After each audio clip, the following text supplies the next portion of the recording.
Somo la kwanza. Somo linatoka katika kitabu cha nabii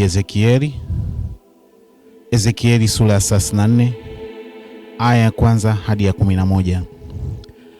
Neno la Bwana likanijia kusema, mwanadamu, toa unabii juu ya wachungaji wa Israeli. Toa unabii uambie, naam, hao wachungaji, Bwana Mungu asema hivi, ole wao wachungaji wa Israeli wanaojilisha wenyewe. Je, haiwapasi wachungaji kuwalisha kondoo? Mnawala walionona, mnajivika manyoya, mnawachinja walionona, lakini hamwalishi kondoo. Wagonjwa hamkuwatia nguvu, wala hamkuwaponya wenye maradhi, wala hamkuwafungua waliovunjika, wala hamkuwarudisha waliofukuzwa, wala hamkuwatafuta waliopotea, bali kwa nguvu na kwa ukali mmewatawala, nao wakatawanyika, kwa sababu hapakuwa na mchungaji. Wakawa chakula cha wanyama mwitu, wakatawanyika kondoo zangu walitangatanga katika milima yote na juu ya kila kilima kirefu, na kondoo zangu walitawanyika juu ya uso wote wa dunia, wala hapakuwa na mtu aliyewauliza wala kuwatafuta. Basi enyi wachungaji, lisikieni neno la Bwana. Kama mimi niishivyo, asema Bwana Mungu, kwa sababu kondoo zangu wakawa chakula cha wanyama mwitu wote, kwa sababu hapakuwa na mchungaji, wala wachungaji wangu hawakutafuta kondoo zangu, bali wachungaji walijilisha wenyewe, wala hawakuwalisha kondoo zangu. Kwa sababu hiyo, enyi wachungaji, lisikieni neno la Bwana. Bwana Mungu asema hivi, tazama, mimi ni juu ya wachungaji, nami nitawataka kondoo zangu mikononi mwao, nami nitawaachisha hiyo kazi ya kuwalisha kondoo, nao wachungaji watajilisha wenyewe tena, nami nitawaokoa kondoo zangu vinywani mwao, wasiwe tena chakula chao.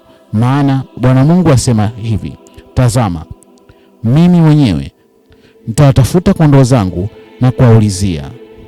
Neno la Bwana.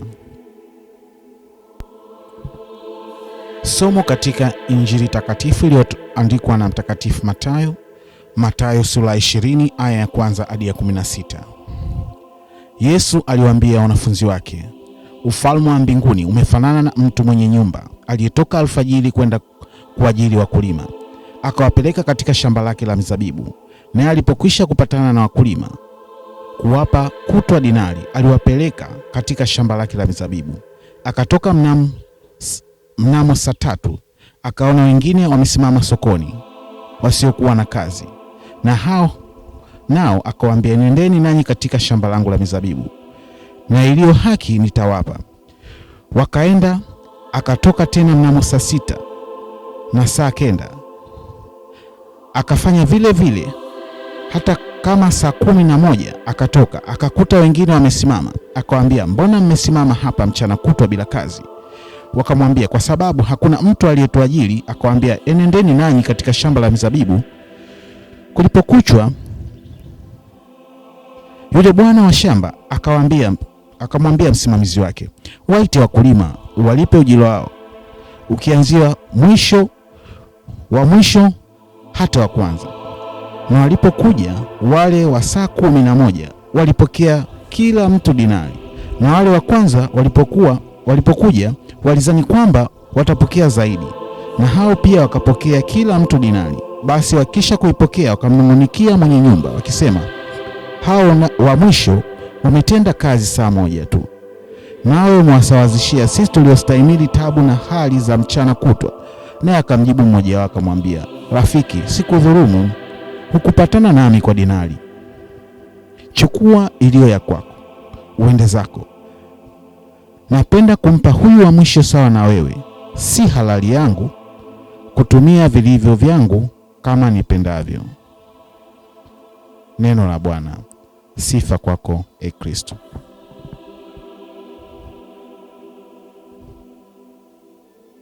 Tumsifu Yesu Kristo.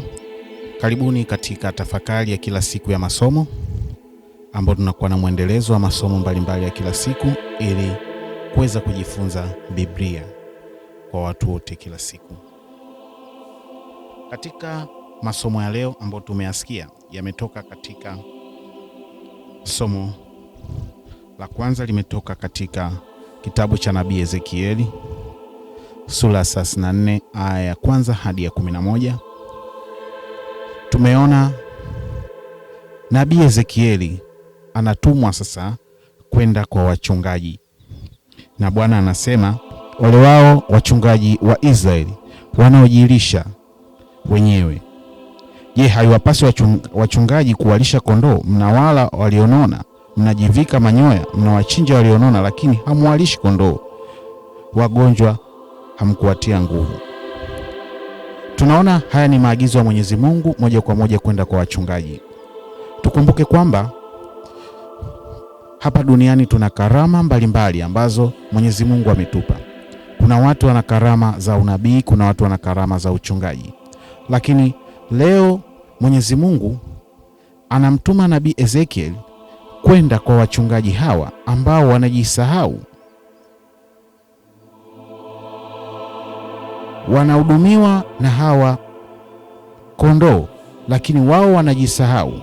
Anasema kwamba wanawachukua walionona, wanachinja walionona, lakini hamwalishi kondoo. Wagonjwa mkuwatia moyo.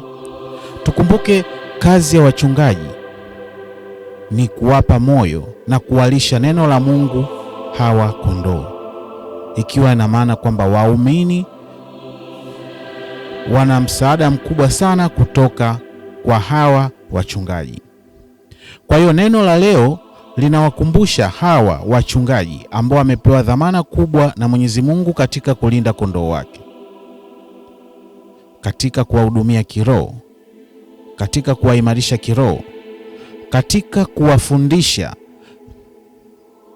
mambo mbalimbali yanayohusu umungu na maisha kwa ujumla. Kwa hiyo leo ni zamu ya hawa wachungaji. Kwa kama unajijua wewe ni mtumishi wa Mungu, kazi yako ni kulinda kondoo. Lakini pia hii yole inaonekana pia kwa wale wachungaji ambao wanajihusisha wakati mwingine kuwa na mahusiano na wale waumini wao. Anasema mnachukua walionona. Wakati mwingine hao wachungaji wanaweza kuwa na tamaa mbalimbali katika wale kondoo wao wanaowachunga. Tukumbuke kwamba Mwenyezi Mungu atakuuliza, ulivyokuwa duniani ulifanya kazi gani? Ulichunga kondoo wake. Wewe umepewa dhamana kubwa kwa ajili ya kulinda hawa kondoo. Lakini je, wewe unachunga hawa kondoo wa Mungu?